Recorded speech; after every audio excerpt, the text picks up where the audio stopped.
Hey folks, it's Mark from the Safe House.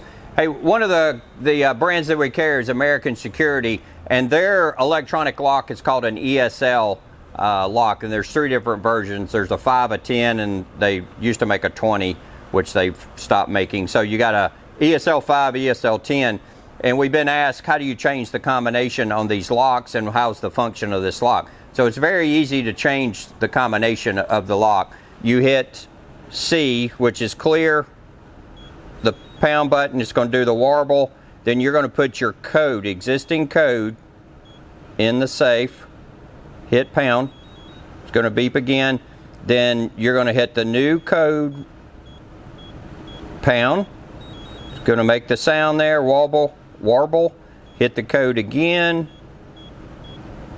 do that again, and now it's reset. So that's an easy way to reset your combination on an ESL lock.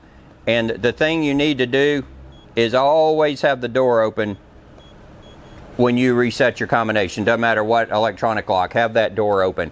So you may ask, well, how does the lock work on an ESL 5 or a 10?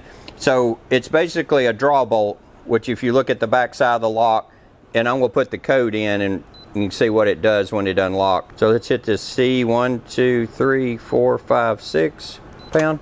So see, it draws that bolt up, and you'll see it drop back down here in just a second. So that lifts that bolt up, and then you can open your safe, and then it's going to drop back down to lock it back up.